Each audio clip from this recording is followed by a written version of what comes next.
Thank you. Thank you. Good evening and welcome to the Council's Audit and Ethics Committee meeting today. My name is John Eaves and I'm the Vice Chairman of this committee usually, but I'm chairing the meeting this evening. This meeting is being web streamed to the public and is being attended by members through Microsoft Teams. Before we begin working through the agenda, I will go through some rules on procedure. The web streaming of this meeting is being monitored by IT services. If at any point there are streaming issues, then I will be informed and the meeting will be adjourned until such time that the technological issues can be resolved. If during the course of the meeting any member of the committee is having connection issues, then there will be a short adjournment of up to 5 minutes to determine whether the connection issues can be resolved. If following the adjournment, the connection issues cannot be resolved, then providing the meeting remains quorate, I will continue. It will be deemed that the member with connection issues has left the meeting and will no longer be able to participate. For all attendees, please could you switch off your microphone and cameras now? For members of the committee, your microphones and cameras should be switched off unless you are speaking. If you wish to speak during the meeting, please use the raise hand function and wait for me to ask you to speak. The voting during virtual meetings would use the raise hand function. I will call on the Democratic Services Officer to confirm the vote. Are there any questions before we move on to the formal agenda? I will now ask our Democratic Services Officer to confirm the attendees at this meeting. Thank you, Chair. Starting with yourself, Vice Chair John Eaves. Yes. Councillor McQueen. Yes. Councillor Mistry. Present. Councillor Pacey-Day.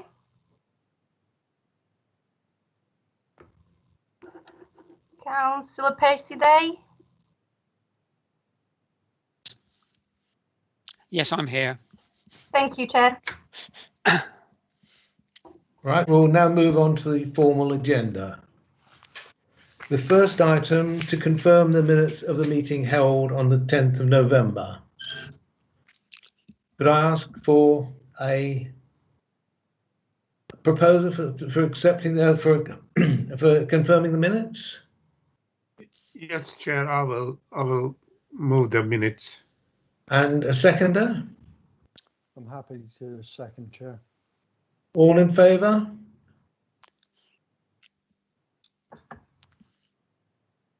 That's unanimous, Chair. Thank you.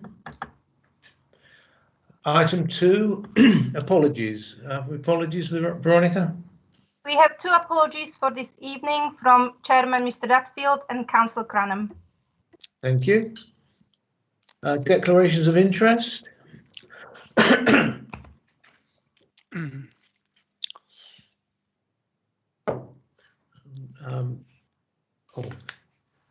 Is that all I need to do there, Veronica? We just tend to go through each section separately. Right, yeah. Non-pecuniary interest as defined by the Council's Code of Conduct for Councillors. Pecuniary interest as defined by the Council's Code of Conduct for Councillors, and notice of under Section 106 Local Government Finance Act 1992, non-payment of community charge or council tax.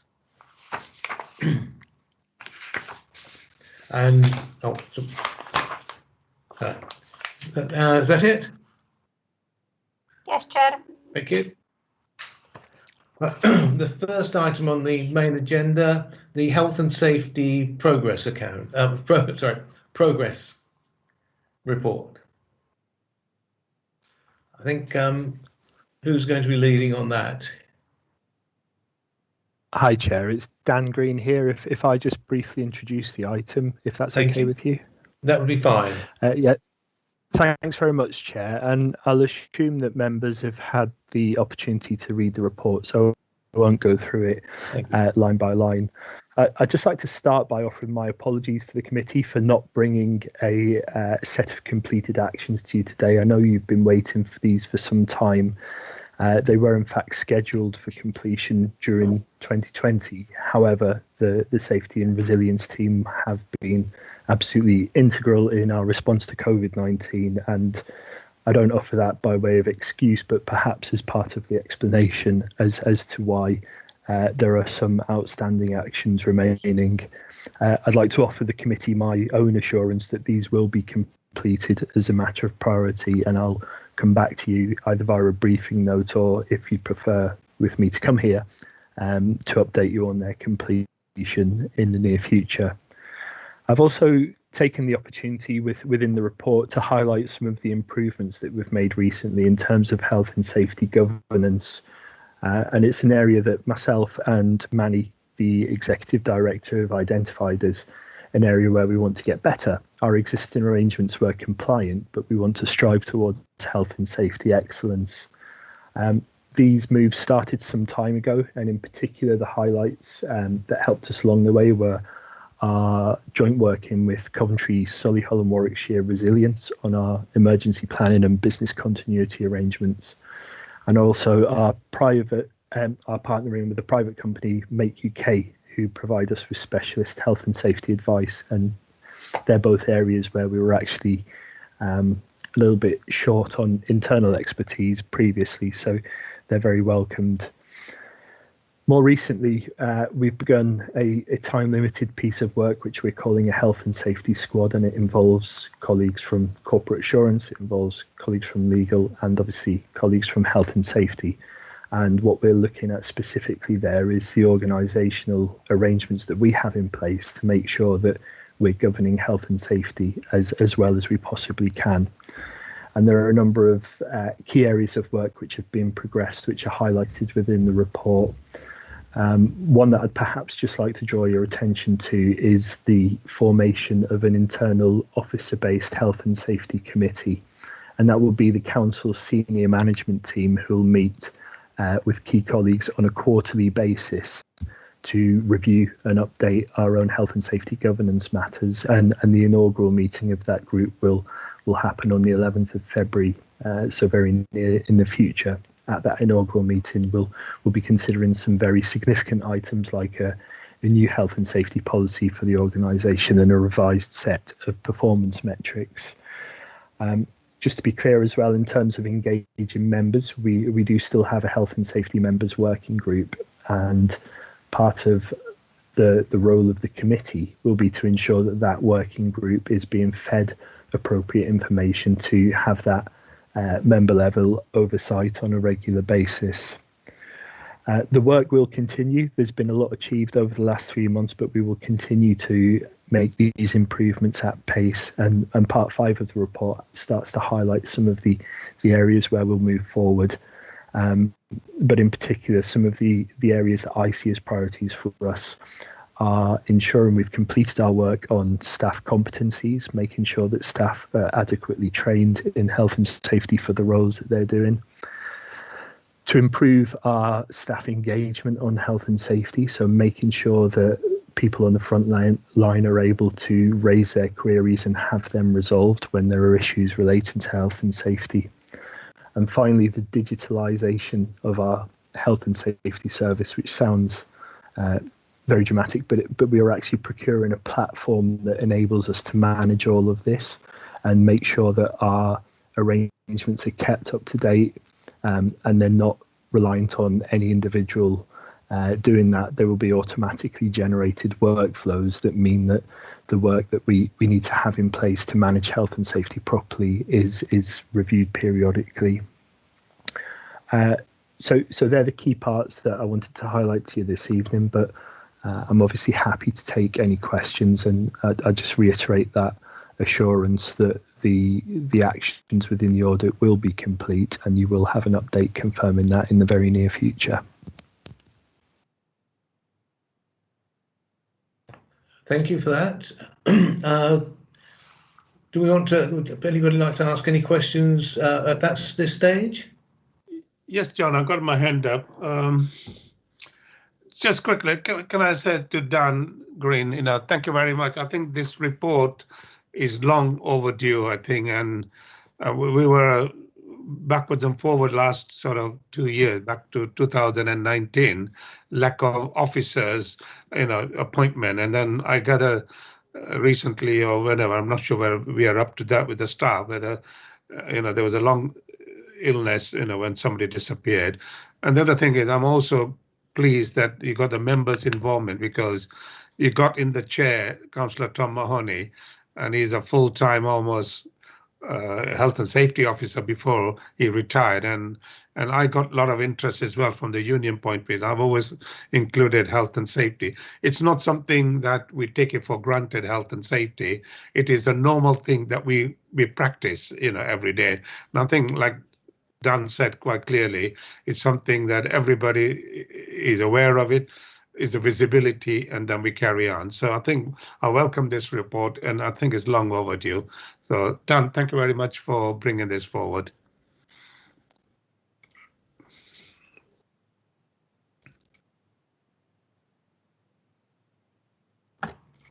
Can I just, were you going to deal with the action plan separately, or just sort of, shall we ask questions on that if we've got any issues? I'm happy just to take any questions on that, and Steve Agata has joined us, who may be able to help with some of the technical explanations as well. I think the one question I've got, given that there are still some fairly important actions which are going to be outstanding for the rest of this year, is whether you've got any feel for just how much exposure this leaves the authority to if there was a serious incident.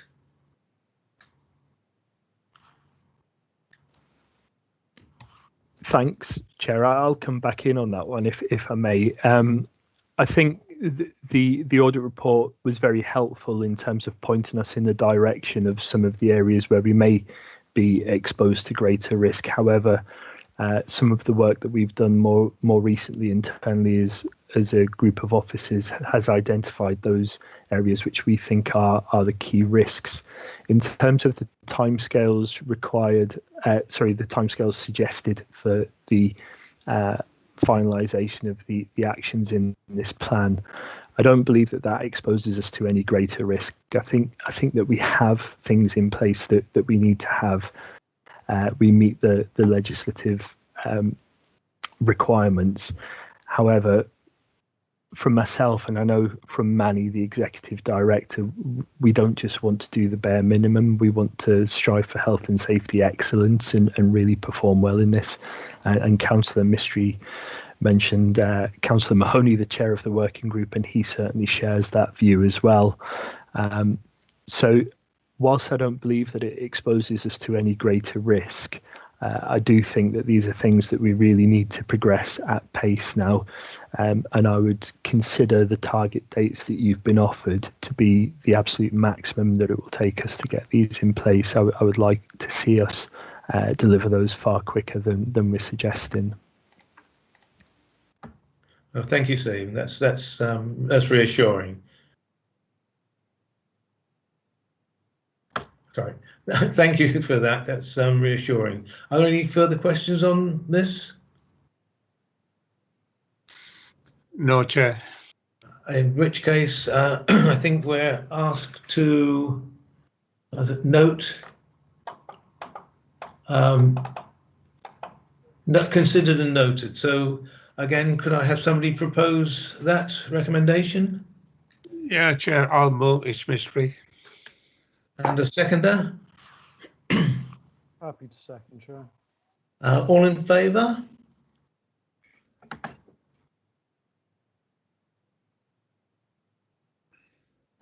That's unanimous, Chair. Thank you. And I don't know whether you want to stay with us, Dan and Stephen. You're very welcome to if you'd like to. Otherwise, feel free to leave us. Chair, with your permission, as part of my new role, I haven't actually been to this committee before, and I'd really welcome the opportunity to stay if that's okay with yourself. Yeah, we'd welcome that as would be very useful. Thank you. Thank you. Chair, I'd like to stay as well, if that's okay. Yes, certainly. Right, if we can move on then to item 5, which is the Treasury Management Strategy. John, will you lead us off on this? Yep. Thank you, Chair. Good evening, everyone. So I talked through the Treasury Management Strategy incorporating the annual investment strategy, which was a paper to follow as part of the agenda pack. So yeah, there were 3 recommendations within this report. One being the Treasury Management Strategy incorporating the annual investment strategy be approved. The second being the minimum revenue provision policy be approved, which is section A4 of the strategy, and then the committee to note the updated treasury management practice number 1, which is appendix A to the strategy. Before I go into presenting the report, can I propose, with the chair's permission, to make an amendment to 3 of the tables within the strategy? It's table number 3, number 9, and number 18, which is following some late changes to our programming. Guided by how we want to deal with this as part of the business. Do you want me to go through the tables, or do you want to just present the paper as seen? Well, I think if we take the paper as seen, and if you could just sort of highlight anything needs highlighting.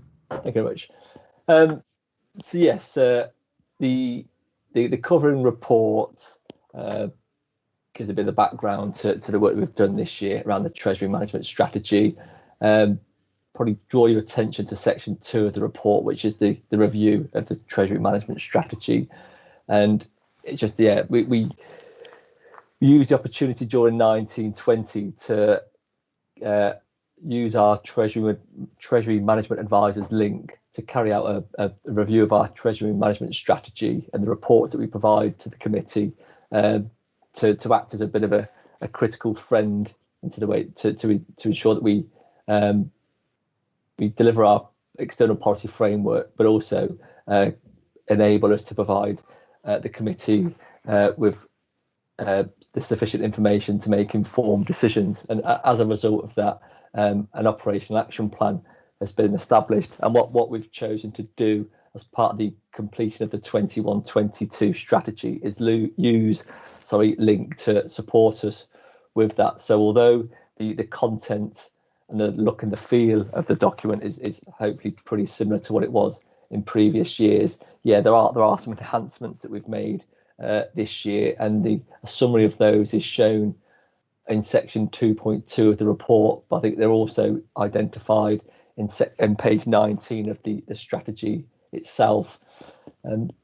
Section 3 of the report outlines that there are still some actions that will take a little bit longer to implement. The first one being the capital strategy side of things. Because of the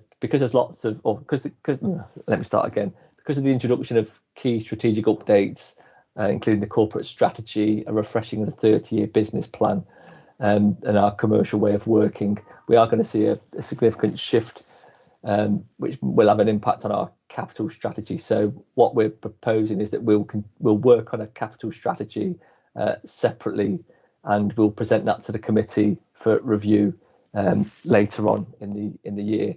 What I will say is everything that's in the Treasury Management Strategy as we now know it, there's nothing been taken out from a capital perspective, but we will have a specific capital strategy which will complement what you've been presented to tonight. We also have a position where we're in an over-borrowed situation, so that means we've got our outstanding debt is higher than our capital financing requirements. As reported to the board during 2019-20, we took the advantage of a preferential PWLB rate for housing regeneration schemes and secured £66 million at an interest rate of 1.4% as compared to the 2.5% that's being currently offered by the PWLB. What will happen once the scheme begins, that will have a positive impact on our overborrowed position. And also what we're going to be doing is when loans come up for maturity over the next couple of years, we're not going to be refinancing those, which again will have an impact on our overborrowed position, which I'll leave it there. The last item outstanding is the Treasury management practices. Appended to the strategy as an update to our credit and counterparty risk management, TMP. Again, as part of our work in the lead up to the 1st of April 21, we're also going to be updating the next 11 TMPs, and we'll present a report to the committee which confirms the adequacy and the suitability of our TMPs. The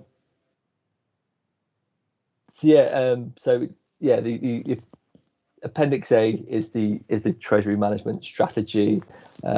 It's got all the Treasury management indicators in there, and what we've included this year, which has not been in previous years, is a proposed capital programme for the period 21-22 through to 24-25.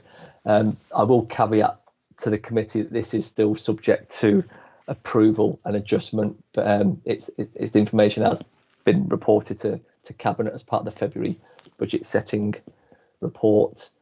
And I suppose I'll leave that there and perhaps open the floor up to questions, unless you want me to specifically show the impact of the changes for the 3 tables that we're suggesting need to be updated before adoption of the strategy. I'm happy to take that as sort of as it comes, but leave it sort of what the other committee members feel. Okay. Yeah, go along with you, Chair. I think John, just go through the 3 tables and just show us the update. That'll be fine. Bear me a second. I'll share my screen. Yes, I agree. Let's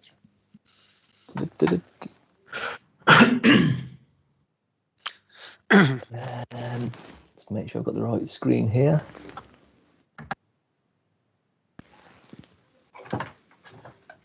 Can people just let me know when they can see the screen? Yes, John. Okay. Yeah, that's good, John. If you could zoom in a little, though, that would be perfect. Thank you. Great. Is that big enough for everyone? Yes, we can see it. Okay. So I'll just make sure. So the first change is on page 6 or table A3 of the document, and we've just we've updated the capital financing requirement for the HRA in every 2 seconds in 2023-24. So those figures have slightly changed. On page 15 or table 9, get through to it now. Oops, so table 9. So again, there's a change there because the capital financing requirement has been changed on table A3. We've updated the capital financing requirement here for the 23-24 financial year. So that and it's changed it's gone from 195.431 in 23-24 to 195.895 in 23-24. So a marginal change there. And the last update is on page 28, I think it is.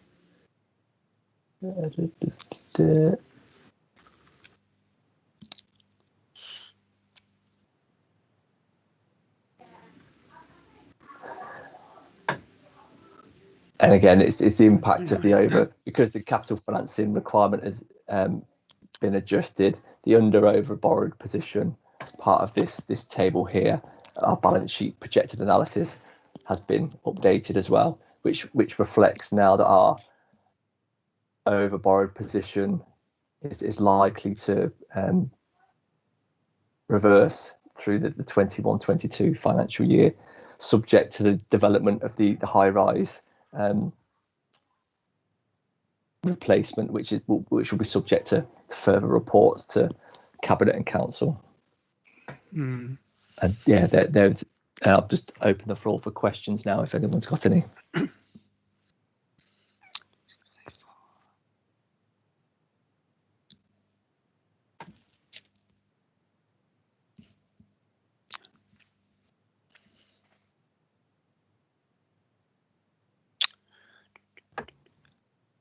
So are we we're all happy with the document? As I said previously, I do think that it's a very well written document, which makes for easy reading. So thank you for that. And if there are no questions, I'd like to put to the committee that it be recommended to Council that the Treasury Management Strategy, incorporating the annual investment strategy, including associated limits and specific indicators, be approved. Could somebody propose that? I'm happy to propose that, Chair. Seconded. Chair, I'll second it and echo what you just said, and like to thank John Illingworth and his team for good report, and he also gave us a good insight half an hour before. Thank you. I'll ask you to vote if you're all in favour. That's unanimous, Chair. Secondly, that the minimum revenue position MRP policy be approved, section 4 of the strategy. A proposer for that? Again, I'm happy to propose, Chair. Seconder, please. Go on, John. I'll second it, Chair. Thank you. And all in favour? That's unanimous, Chair. And thirdly, that the updated Treasury Management Practice 1 be noted Appendix A of the strategy. Proposer? Yeah, I'll propose that one as Go well. on, Greg. Thank you. And all in favour? Thank you, Chair. That's unanimous, Chair. Right. Oh, do excuse me, I'm croaky. Item 6, the financial risk of COVID-19. Again, I think, John, is this yourself?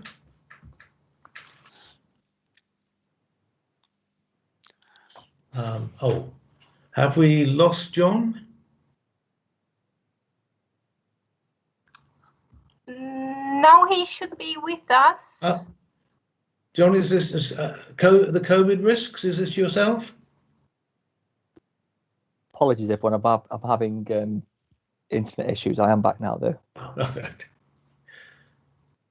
Yes, would you like to take us through the COVID risks?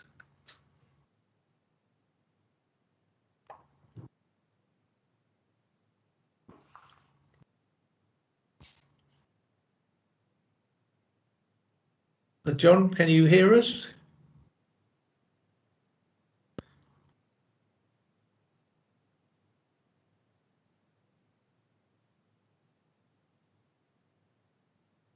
Chair, maybe it would be an idea to run through the annual audit letter and audit process report while John sorts his internet connection out. Yes, that would be fine. Yes, thank you. So yeah, we'll move on to item 7. Grant, is this yourself? Yes, thank you, Chair. Jim's on the line as well, and today I'm going to take you through the audit letter, and then Jim's going to take you through the progress report, and then we'll field questions appropriately. So if I start off, if I take you to, I think it's page 103 in the pack, the annual audit letter, and I suppose just on on page 3 of our report, page 105 in your packs, just to remind members that the audit letter summarises the key findings from our work that we've carried out at the council for the year ended March 2020, and it's intended to provide a commentary on the results of that work, both for yourselves, external stakeholders, and to highlight issues we wish to bring to the attention of the public. So this is a deliberately public facing document that you publish yourselves. A lot of the information in here you've already heard through our audit findings reports at the November Audit Committee, and it really just brings it together in one place. So really, I'm assuming that the members had the opportunity to read it, but just a reminder, we did issue an unqualified opinion on the council's financial statements at the end of November. I think the Audit Committee was back on the 10th of November. There were no new issues that arose out of our work there, but we did include the emphasis matter paragraph around material uncertainty disclosures by the valuers in respect of the council's land and buildings and the council's share of the pooled property assets of Warwickshire Pension Fund. And that was consistent with, I think, all of our local government clients in the region. So again, just to stress, there's an unqualified opinion, and the emphasis matter is really just highlighting something that is appropriately disclosed in your financial statements. It's not a qualified opinion in any way. And alongside that, we did say that we reported that we were satisfied that the council put proper arrangements in place for value for money. And as there were no matters that were brought to our attention to exercise our statutory powers, we also certified the audit closed. I suppose in just reminding members of some of the key issues, as I reported earlier, clearly, as you've heard earlier, I mean, COVID, and then I think the paper that John will present when he's back online is around COVID, has a significant impact upon the council and the way we've worked. We didn't identify any issues with the way the council had responded to COVID, specifically, I suppose, from our perspective and the way that you prepared the financial statements, etc. I've mentioned the material uncertainty disclosures that we've added in there, or you've added in, and the emphasis matter around that, and that was really that position will probably continue into 2021, and now we're into the third lockdown. We may well be facing similar challenges at the end of this year as we were at the end of last year. But we'll address those when we know exactly where we are come the end of the year. I know there have been some relaxations from certainly the Royal Institute of Chartered Surveyors in respect of their guidance to their valuers around material uncertainty disclosures, and they've narrowed it down to certain categories of asset now rather than maybe a broader brush approach that they had at the beginning of the first lockdown. I suppose just in relation to, I'm looking at page 7 of our report, 109 in your packs, in relation to our significant risks in terms of the valuation of land and buildings. Whilst we were happy, we did the emphasis matter disclosure, one just item we did identify was, as auditors, is we also look at the element of the land and buildings that aren't valued in the year to make sure that there's no potential for material disclosure errors. And we did identify that there were some maybe improvement areas you could have in that. And I think the timing of undertaking that work, we were satisfied. We challenged the valuer on the elements that were not valued in the year, and satisfied ourselves that there couldn't be a material misstatement. But I think, having spoken to John and the finance team, I think there's some areas we put a recommendation in there around bringing that sort of system forward earlier next year to identify any potential problems, and clearly that will still be valid for the 2021 financial year. In relation to the net pension liability, as I said, no significant issues arose for our audit of the net pension liability. As I say, we did put an emphasis matter in around you're in the Warwickshire Pension Fund, you have a share of their pooled property funds. Some of those had material uncertainty disclosures, and your share of those was round about £4.5 million, which is material. So we felt it was important for people reading the accounts to know that. So you've appropriately disclosed that, and then we refer to it in our audit opinion. In terms of whole of government accounts, we remained below the NAO threshold, so there was nothing to report to them in respect of that along those lines. And I suppose in relation to value for money, I'm not going to go through it in detail, but it probably links into the paper that John will come through. Is we were satisfied that the council has appropriate arrangements in place. You did achieve around about 83% of your savings from last year. But we did recognise there were significant challenges. We're satisfied that you've got sufficient reserves to see you certainly through this year and through to next year. But we were highlighting that there is significant uncertainty still challenges in relation to you around COVID, along with most local authorities, specifically around income and the support that you're going to get from government. So I think we were saying from that, our overall position was, yes, unqualified value for money conclusion, but you do need to keep, and I think we've noticed that today, that you are having regular reporting to keep that reporting strong, and the need for both members and management to keep focused. And if need be, accelerate plans as if any gaps in those budgets develop. So that was really sort of a quick run through of the audit. We did, I think, touch upon at the November Audit Committee around the impact of COVID on our audit, and we've got a bit more coming up in the progress report. So I'll let Jim go through that and maybe take questions then, but happy to take questions now. As I alluded to at the November Audit Committee, ourselves along with other firms, we're finding audits have taken longer. We've had to undertake, I suppose, additional work in relation to COVID-related risk items, and we are therefore proposing a fee increase, a further increase of 15%, specifically around COVID-related matters, and that is less than actually I suppose the extra time we've taken on that audit, and we're absorbing some of that cost ourselves. But I'll go through in a bit more detail with that maybe once Jim's gone through the progress report. So we are proposing that, and we have discussed that with John, and not necessarily seeking agreement from those charter governments in that sense, if you know what I mean, because I know that fee increases aren't necessarily there for you to agree or recognise. It is subject to review by PSAA. And I do understand, actually, I've just literally come through something through today, that it is a cost that you could potentially recognise in your returns to government as an additional cost of COVID. So that might be something for the council to consider going forward. I do recognise that it's a big movement from the statutory audit scale fee to the final fee, and John is challenging on that. Some of that is around raising the bar, and some of it around COVID. We are reporting that today, and there's a bit more detail in the next paper around those areas.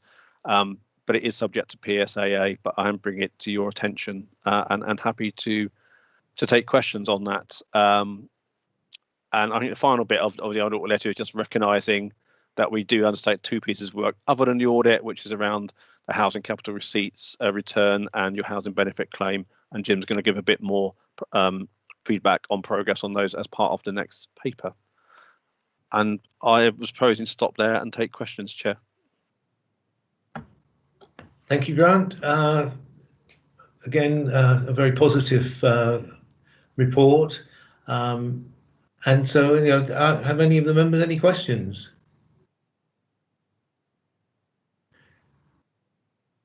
I mean, it must have been a particularly challenging time for all involved, and I'd certainly like to offer my thanks and congratulations to everybody who pulled together to ensure that the audit was successfully completed. So thank you for that, and to John's team as well, obviously.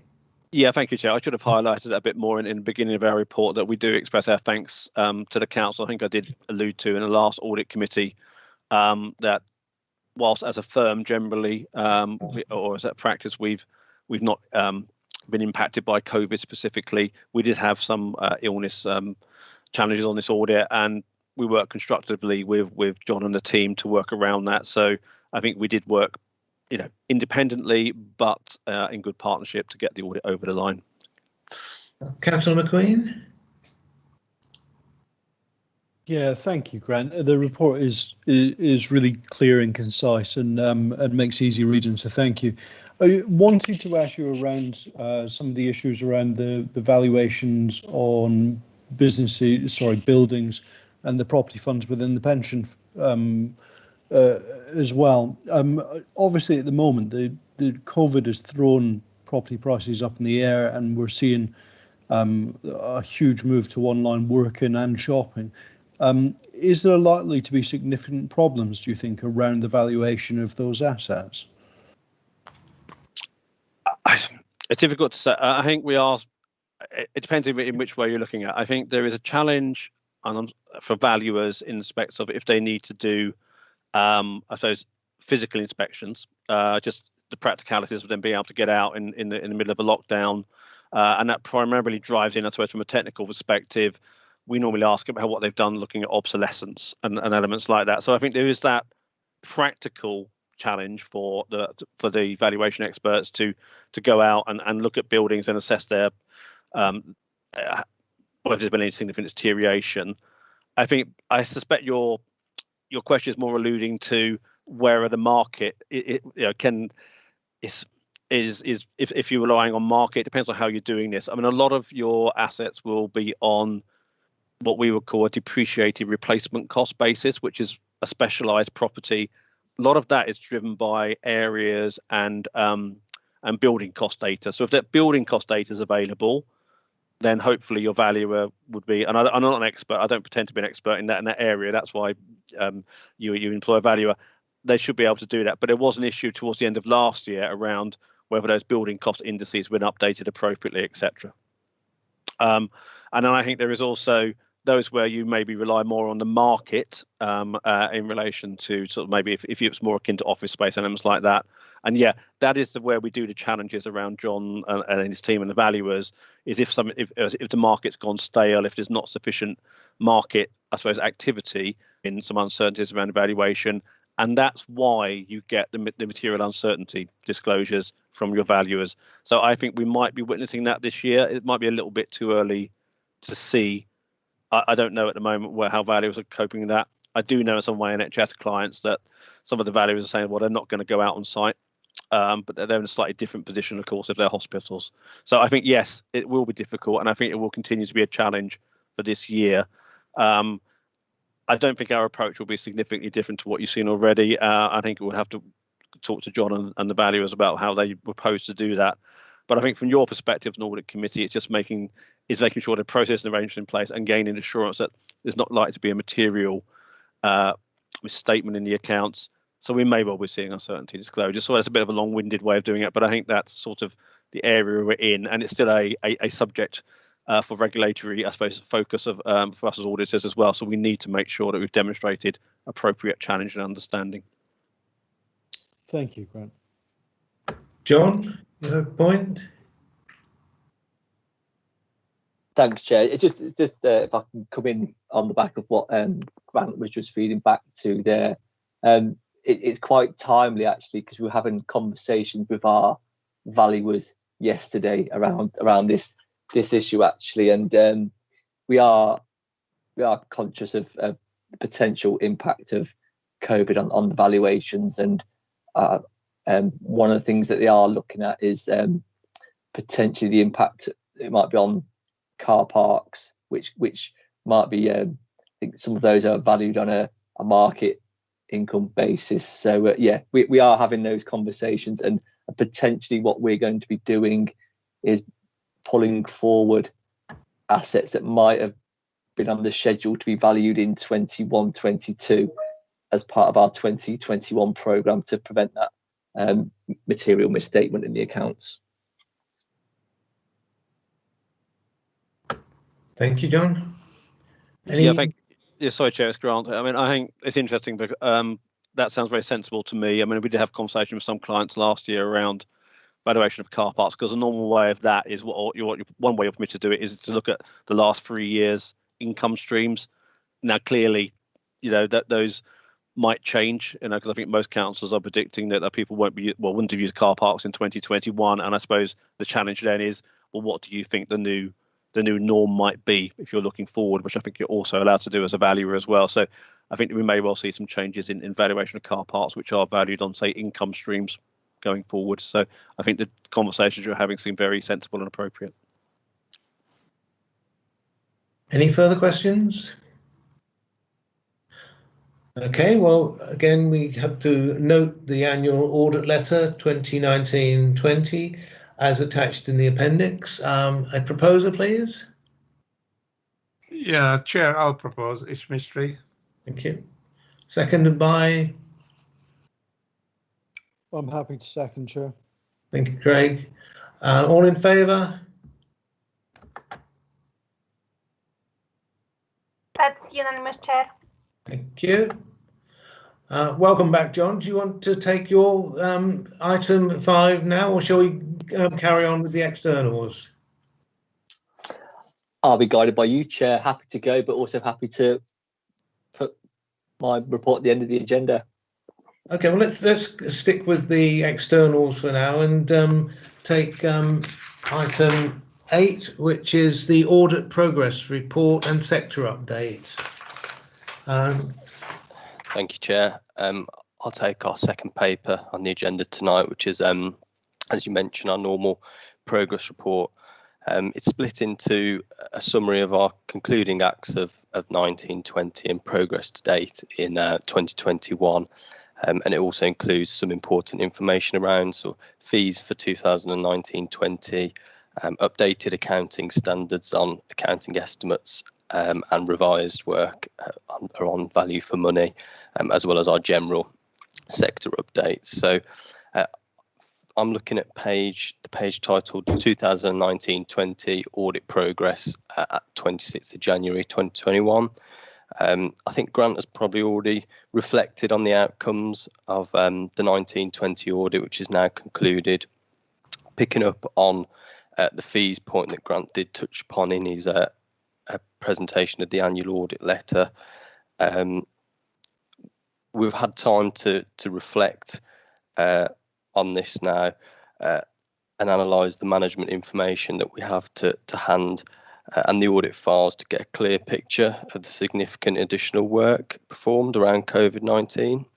A summary of that work is included in Appendix A of this report, and I suppose the crux of that is the significant time around revisitation of our planning and risk assessment, which was done pre-COVID times, understanding the impact of the pandemic on management's assumptions and estimates in the accounts. So we've already touched upon the significant estimates of property, plant and equipment valuation, as well as the pension fund valuation, but that also spreads wider to other areas of the accounts, such as accruals, estimates, and impairments for credit losses, things like that.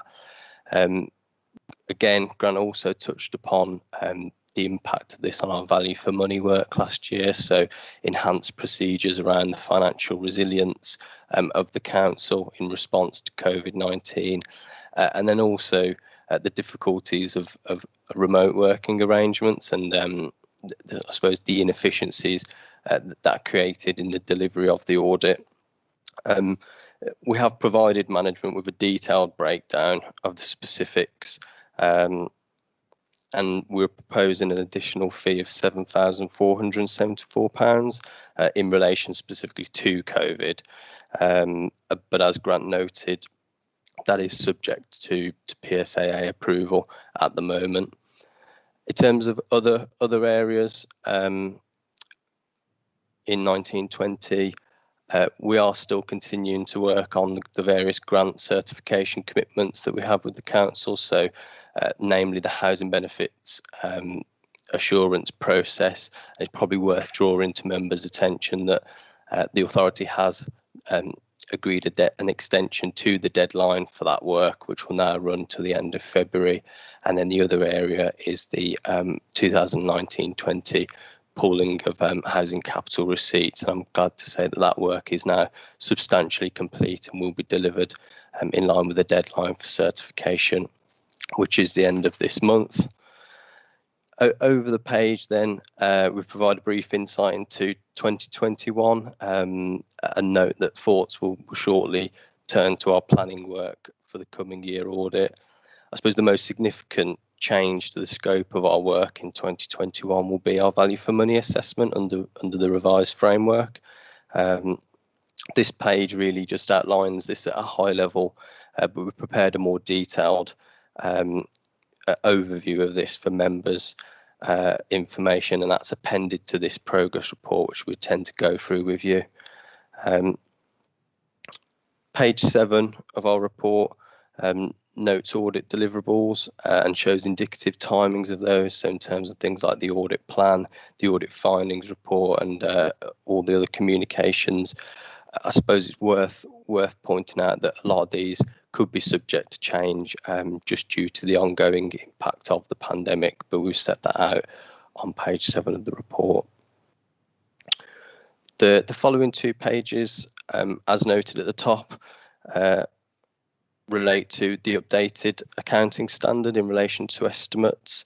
So that's effective for this audit year.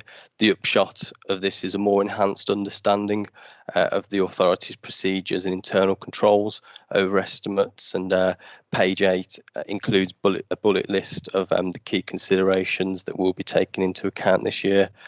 As those charged with governance, members of the Audit and Ethics Committee will be required to confirm their understanding of these estimates in line with responses and representations that management provide to our inquiries. This will be communicated to you through our Informing the Audit Risk Assessment document, which will bring to the next committee meeting in March. Appendix A of the report, which follows, is in regard to the fees for 1920, and Appendix B is our normal sector updates for members' information. I don't propose to go through these in detail, but now would probably be a good time to sort of stop for any questions, Chair, before we have a look at the new value for money requirements, which are included in Appendix C of the report. Thank you. Yes. Any questions from members? No, that's quite straightforward, Chair. Thank you. Okay. Right. Well, I'd like to take us then through the value for money aspects. No problem. Thank you, Chair. So that starts as Appendix C, and I'm looking at the page which is titled, so how have the NAO changed the value for money work? So in terms of why it's changing, the NAO performed an extensive public consultation exercise while they're developing the new Code of Audit Practice for 2020. This identified that they needed to revisit the work local auditors perform in respect of value for money. The key reason why the approach has changed is that VFM work wasn't making the impact that it should do. It was focusing management on addressing issues that needed to be addressed, and it wasn't being reported in a way that was informative and accessible to the public. The fact that the approach has changed is a recognition of the importance of the value for money work that we do, and it's also a vote of confidence in auditors as it demonstrates that we're seen as a driver of improvement in public services. So in terms of how the work is changing, so to enable the changes to be made to the VFM work, the NAO has done 2 things. They've issued a new Code of Audit Practice, which came into force from the 1st of April 2020, and will apply to our financial statements audit of 2021 and onwards. And this sets out the overall framework for the value for money work.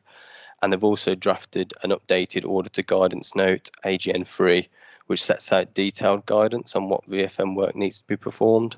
This was published last year on the 15th of October, and we're currently in the process of gearing up our teams and training them to address this updated guidance. Over the page then, how is our value for money work changing? The new approach to VFM refocuses the work of local auditors. It will promote more timely reporting of significant issues to local bodies. It will provide more meaningful and more accessible annual reporting on VFM arrangements, issues in key areas. It will provide a sharper focus on reporting in the key areas of financial sustainability, governance, and improving economy efficiency and effectiveness. And it will provide a clear recommendation to help local bodies improve their arrangements. The 3 criteria that we formally worked to change, so you might recall the areas of informed decision making, sustainable resource deployment, and working with partners and other third parties, which we used to report under. So under the new code, the NAO have again devised 3 specific reporting criteria to help auditors structure their commentary and arrangements.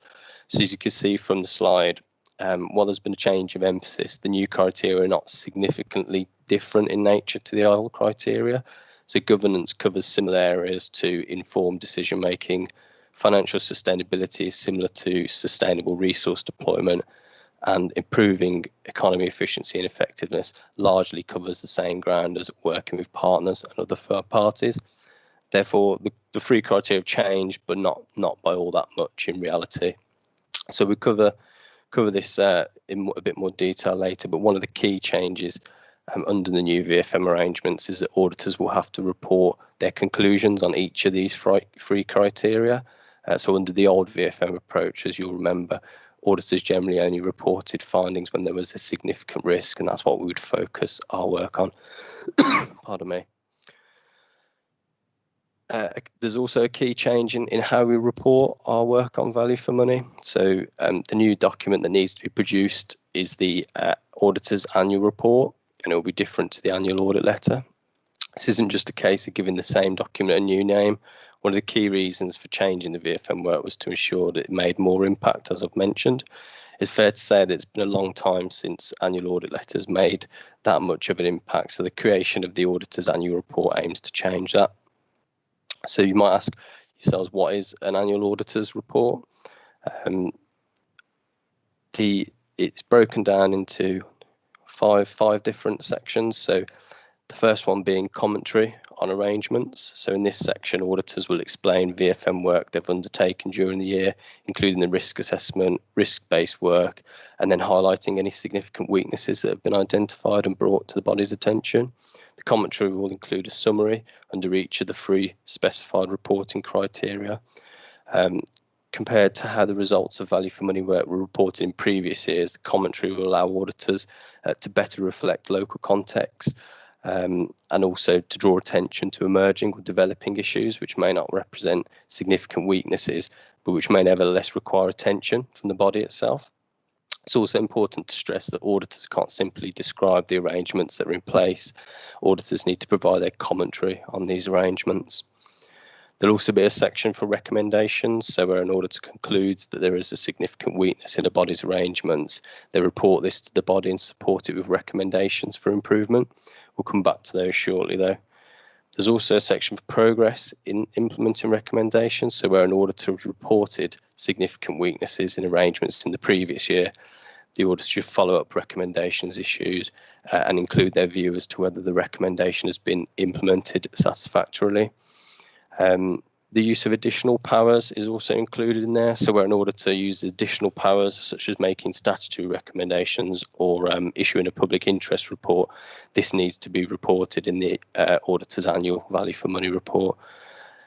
And then finally, the opinion on the financial statements. The auditor's annual report also needs to summarise the results of the auditor's work on the financial statements. So this is not a replacement of our audit findings report. It's simply a summary of what the audit found. I noted that we'd come back to recommendations. So one of the key changes that has been made for reporting VFM work concerns recommendations. So the 2020 code now requires that where auditors have concluded there is a significant weakness in the body's arrangements, they should report this to the body and support it with a recommendation for improvement. The reporting on recommendations has to set out the auditor's judgment on the nature of the weakness they've identified, the evidence on which their view is based, the impact of the weakness on the audited body, and the action the audited body needs to take to address the weakness. Where the auditor has raised a recommendation in relation to a significant weakness in arrangements, the recommendation has to be clearly labelled as such. It's important to stress, though, that auditors may make recommendations at any time during the audit year. However, any recommendations that are made have to be summarised in the auditor's commentary on arrangements in the annual report. Just finally then, the practical implications of adopting and implementing this new approach. It's more complex, more involved, and will lead to hopefully better quality working, achieving more impact. So the implications of this are generally around additional timing and resources required to deliver that work, and the inevitable upshot of that is around fees. So our initial thinking is that fees will need to increase in the range of 10 to 20% to reflect the additional value for money work that needs to be performed, particularly in respect of reporting. After that, further increases might be needed for those audited bodies that have more risks or significant weaknesses, but this will be reasonable as more work will be required in respect to these bodies. For PSAA clients, which obviously includes yourselves, we'll be having discussions with PSAA about how these fee variations are best managed in the future. So that was all I was going to say on the new value for money approach, and appreciate that it will unfold as we go through the year, but happy to take any questions on that, Chair, if members had any. Thank you. Have we any questions? Councillor Mystery? Yeah, thank you, Chair. I'm just listening, and talk about the additional time required and from the auditor's point of view and the fee. Just want to ask John Illingworth, is that means that there will be more work for the officers and we have sufficient time, and equally, you are still working from home. Mm-hmm. Is it to go hand in hand that will incur as much more time to provide the information?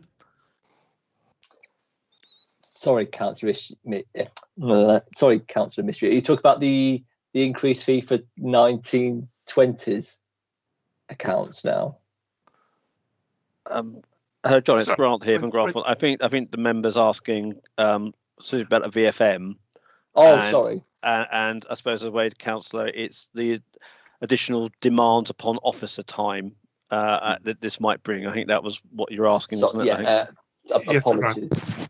I think it's probably a little bit too early to understand, but on the back of the increase in work on value for money, yeah, if all the other elements of the audit are going to be retained as they currently are, then yes, it will have an impact on our internal staff resources.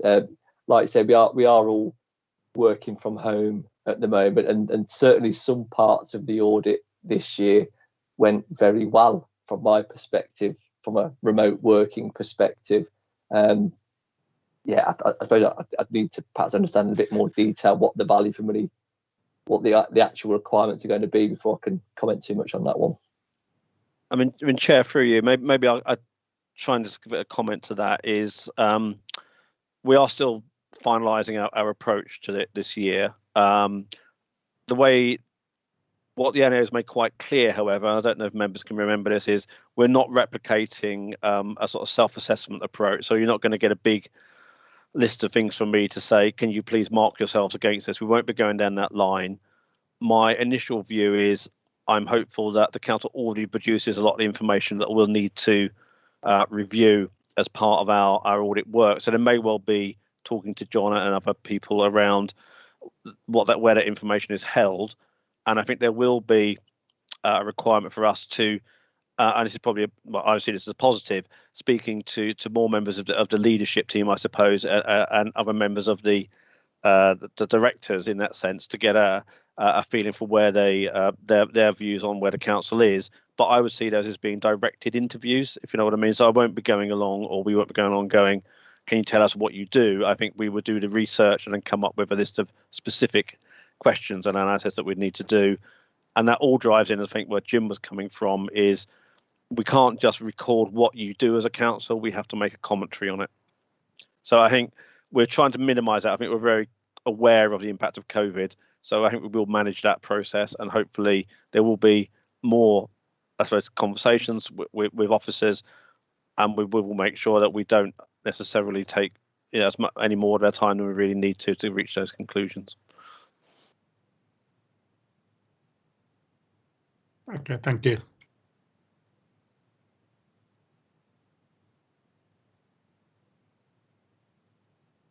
Chris, did you have is it Chris in the corner there?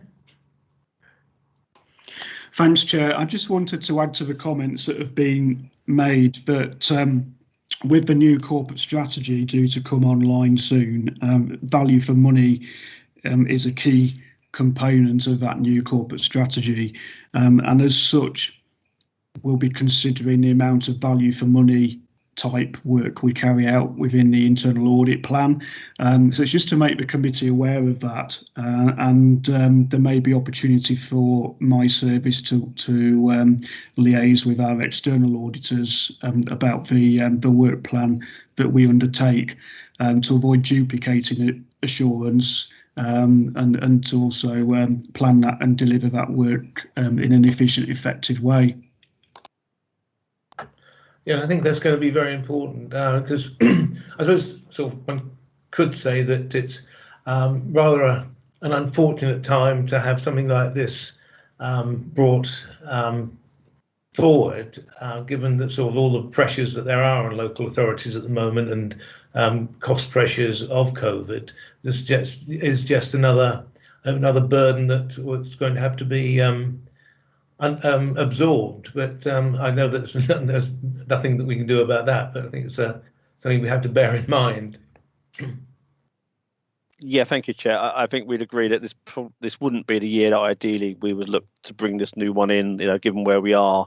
I think in terms of resources available to the council, MHCLG has announced, I think as part of its response to the Redmond review, that it will be making additional funds available. I think they said £15 million national to pick up not just this, but I mean the pressures of audit overall. However, I haven't seen how that pans out as of yet. But yeah, I think but we will need to work with you on this one, and I think we need to grow. And my view is we need to do it appropriately, but maybe there's a degree of pragmatism for this year, and then build upon it going into future years would be where we would go. Right, thank you. Any other questions? Right, well, in that case, the recommendation is to note the audit progress report and sector update as attached in the appendices. So again, a proposer, please. Yeah, Chair, I'll move. Thank you. A seconder? I'll second. Thank you. And all in favour? That's unanimous, Chair. Thank you, Veronica. Right, shall we go back to you, John, and we'll pick up the internal audit ones later? So if you'd like to take us through your paper on COVID risks. Thank you, Chair. Apologies for the internet issues I was experiencing earlier on. I've since the last report, I've been having to hear everything. So yes, hopefully everything's been resolved now. So yeah, I'll take you through agenda item 6, which is a report on the financial impact of the COVID-19 pandemic, and this is on the back of the request in November when we had the accounts signed off to bring something to the committee so you could see the impact of the pandemic on the finances. The reason that this report was released to follow is appended to the report is our Q3 financial and performance monitoring report, which was released publicly on Friday. So yes, I know the report is the 1st of February, but it hasn't been released any sooner to the rest of the public. So I suppose a quick overview of the situation is that as at Q3, we're reporting a £235,000 budget pressure or overspend as a result of for 2021. That has reduced by that has reduced from £521,000 Q2. That's largely as a result of us having another round of emergency funding, a further £200,000 from MHCLG. Also worth mentioning that we also report on a monthly basis to MHCLG on the financial risks facing the authority as a result of COVID. The last response went in December, which was before lockdown 3. And in that return, we were anticipating a potential net pressure in the region of £1 million as a result of COVID. And that's all the costs less any funding that we've received. we're not reporting a £1 million budget pressure at the moment, and it's detailed in Appendix 1 of the report, because we have been able to generate some savings in the year to mitigate against the pressure. One of them being that there's around £300,000 worth of savings as a result of delays in our capital programme, largely because some of the schemes couldn't take off because of the pandemic. What we've also done as well this year is we budget to make a revenue contribution to our capital programme on an annual basis. And there's at the moment, because of the impact of the capital programme, there's potentially a saving of £100,000 within that, which is helping to mitigate against the loss. Section 2.2.3 of the report gives some indication as to what the largest variances are. So homelessness accommodation is by far the single biggest variance that we've got, which is currently £755,000. That is all relating to COVID and having to, or the everybody in directive. And we've also found that there is more demand on that service this year. We have also got the benefit of being able to reclaim 75p in the pound for every pound loss up to 95% of the budget pressure this year. And as part of the provisional settlement and spending review, that scheme has now been extended to the 30th of June, which is a gratefully received as well. Section 3 of the cover report just identifies that at this point in time, the HRA has been largely unaffected as a result of COVID-19. I think that's largely because a lot of our tenants are on universal credit and housing benefit, but also there's landlords, there's tenants can't be evicted from their properties at the moment. So yeah, certainly that has meant that the demand on social housing or any arrears hasn't increased throughout the financial year. So yeah, I think the Appendix A, or Agenda Item 5, which is going to be at Cabinet next week, has got a detailed analysis of the full impact of COVID-19 on the budgets. I don't necessarily propose we go through the whole report, but Section 3.2 of the report gives a highlight that the grants that we've received from COVID-19, the ones that have been paid out to businesses, and also the ones that have been paid to us to mitigate against the losses.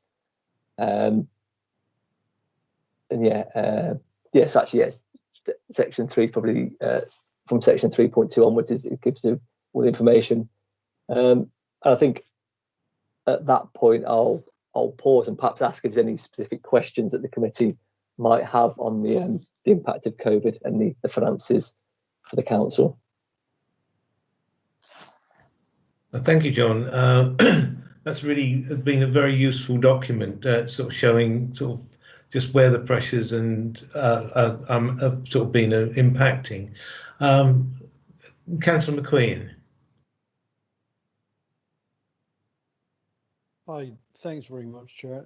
Thanks, John. It's really useful to start to see some of the figures in connection with COVID and the effect it's having on our finances as an organisation.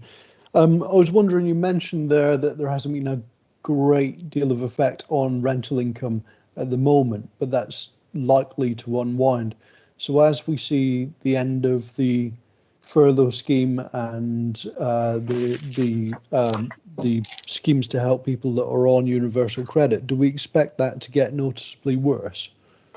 I think with the conversations we've been having internally is that we would expect there to be an increased demand on our services, not necessarily from our tenants, but yeah, but it could be as a result of private tenancies coming to an end and then increasing demand on our waiting list.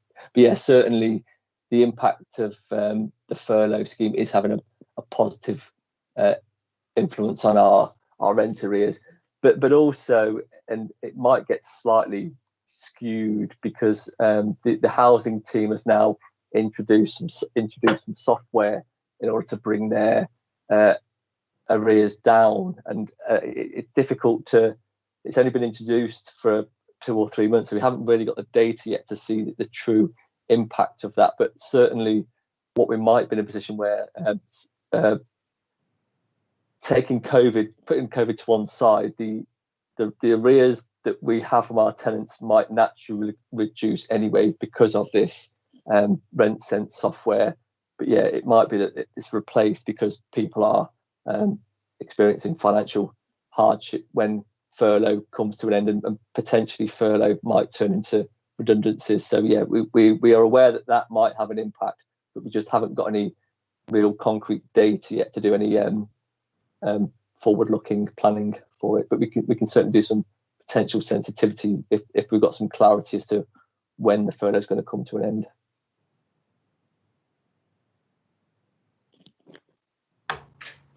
Anybody else? Any further questions for John? No, Chair, because I've already spoken to John a couple of times over the last few days, so I'm ahead of the game at the moment. Thank you. Well, thank you, John. I think sort of not a sort of full report like this, but I think it would be useful for the committee just to sort of be given a brief update as to how things are going at each meeting, if that's possible. Yeah, certainly. I think it's from a timing point of view, because this meeting and also the cabinet meeting where the Q3 reporting was being presented, it felt like it was a sensible option to bring the two things together rather than reproduce. But certainly we won't be reporting to cabinet now on the impact of the finances until June. So yeah, I can certainly bring an update to the committee in March if that's what you would like to see. I think it would be useful if members agree. Yes, right. Chair. That sounds good. Sure, that does sound good. That's good. We're asked to note the financial impact of the COVID-19 pandemic. So again, if I could have a proposer and a seconder. There's only 3 of us. Chris, go on.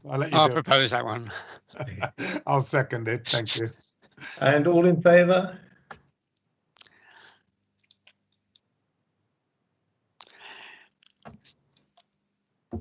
That's unanimous, Chair. Good. Thank you. Right. Over to you, Chris. Thank you, Chair. Good evening, everyone. This is the internal audit progress update, and the report can be found at pages 153 to 167 in your main agenda packs. The report sets out progress towards delivering this year's internal audit plan, a service performance update, and proposed amendments to the programme of work. So turning firstly to the proposed amendments to the plan, these are set out on pages 155 and 156. The committee as gatekeeper is required to approve any significant in-year changes to the plan. Since the last meeting, we've had periods of national lockdown and local tier restrictions, and more mandatory and discretionary business grant support schemes have been launched to support local businesses. New policies and systems have been developed to manage and administer those schemes, and the payment values and volumes are large. So on the one hand, there's the pressure to get the payments out, but there are also high risks of fraud or error. Central government also expects the council to have satisfactory pre and post payment assurance arrangements in place. And on the 15th of January, we had to submit a report setting out those arrangements. So owing to the level of risk involved, and to support the council's administration of those schemes, additional resource has been allocated to grants assurance work.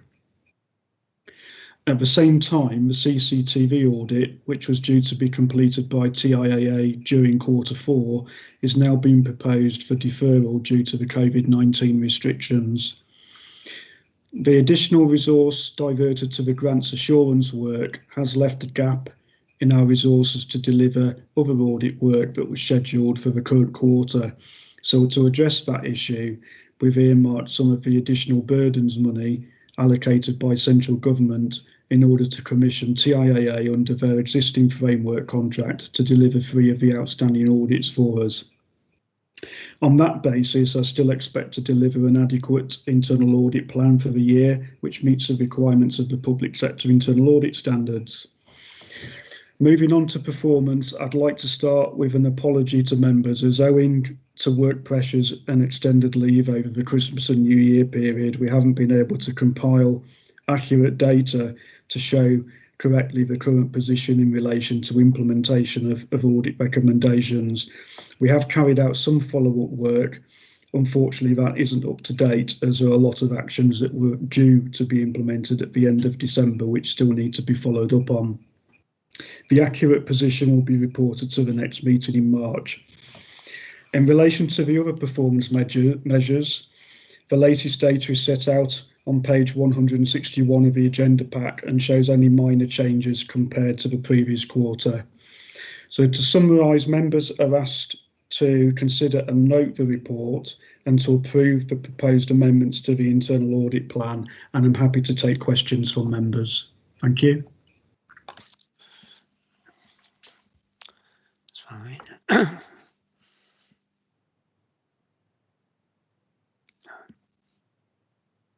Any questions from members of the committee? No, Chair. I think I'd just like to say, I mean, it's very, very difficult. As same for the as with for the external auditors to be able to operate as effectively as we would be in normal circumstances. So I think, you know, all credit to your team, Chris, for achieving what you have been achieving. I'm sure the other members of the committee would agree with me there. Yes, yeah. Yeah, I would, Chair. I endorse that. Tell her why I say, because Chris just highlighted that some of the impact of the lockdown and trying to support the local businesses and members of the public. They've been very effective, and the money's gone out to the right people on time. We haven't had any feedback. And I understand about the fraud business, you know, from the first one, we only had one, and perhaps you're using the same data anyway of the businesses that's ongoing claiming it. So am I right to say that, Chris? Yes, you are right to say that, Councillor, and I think that the positive side of that is that we invested a lot of our assurance resource on work before we made the payments, and there's been a mixture of approaches adopted across the sector, but we're trying to do as much of our assurance work up front without actually impacting on the timeliness of issuing payments. And hopefully that's bearing fruit in some of the data that's coming through, in that we've only got the one known case. There have been other cases that we've thrown out, but we've done so before we've made the payments. I think that for me, I think that's a very, you know, the most valuable way of undertaking that work. Yes. Yeah, I echo that. Thank you, John. Yes, yeah. Okay, well, in that case, the recommendation that the report be considered and noted, and that the proposed amendments to the internal audit plan be approved. Could I have a proposer, please? I'll propose that. And a seconder? I'll second it, Chair. Okay, and all in favour? That's unanimous, Chair. Thank you, Veronica. Right, then moving on, the development of the internal plan for 2021-22.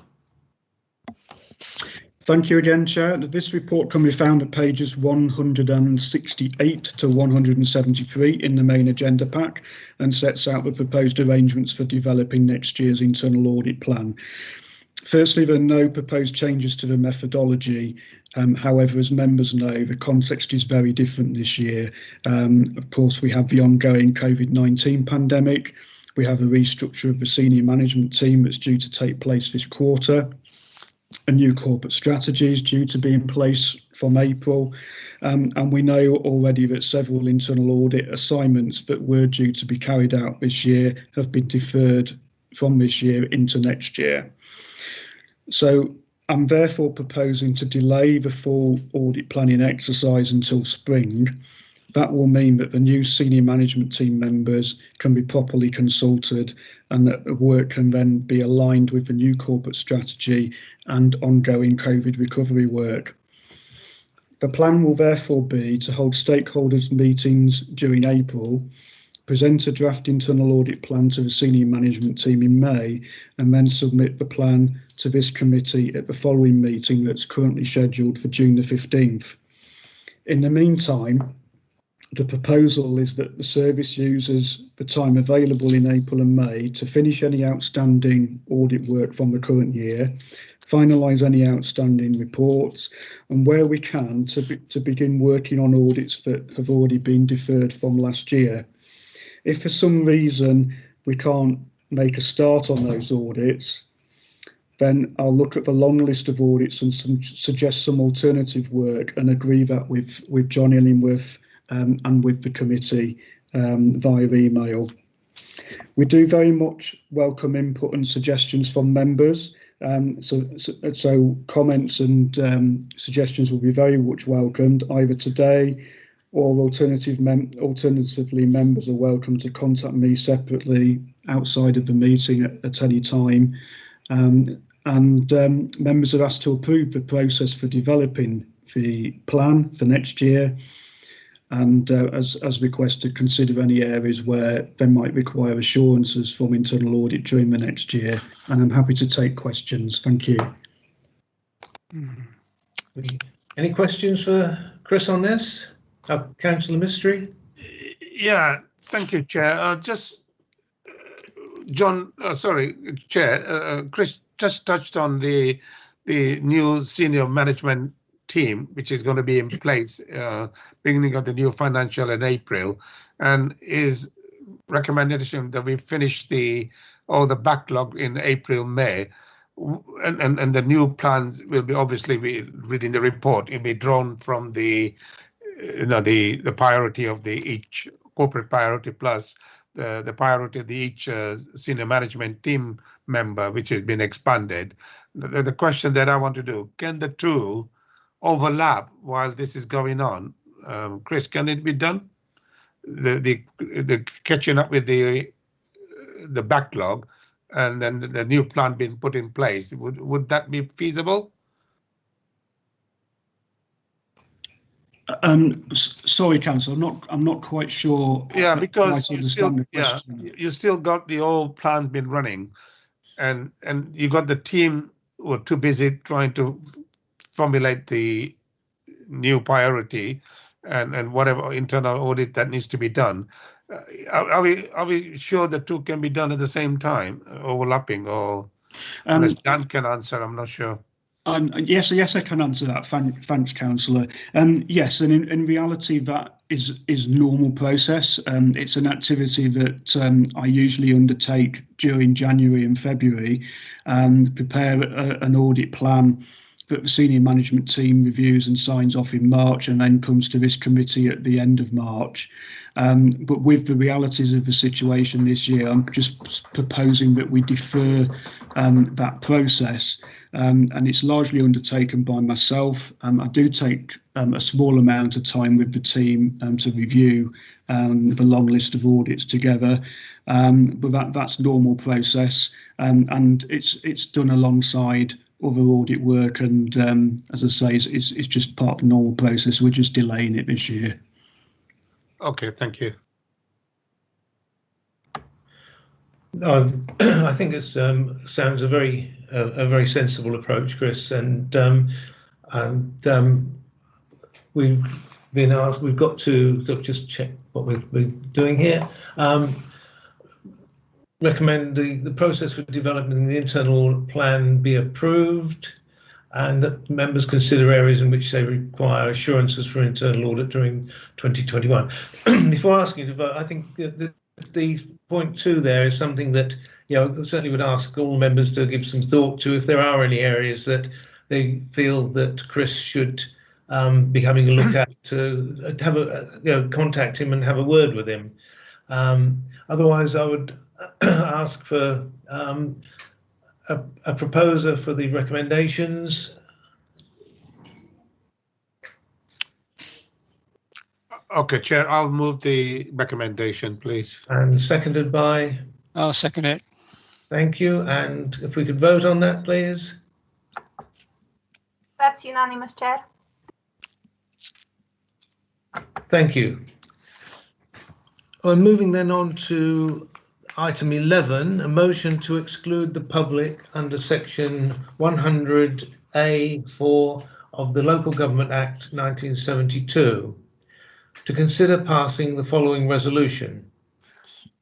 Under section 100A(4) of the Local Government Act 1972, the public be excluded from the meeting for the following items on the ground that they involve the likely disclosure of information defined in paragraphs 1, 2 and 3 of Schedule 12A of the Act.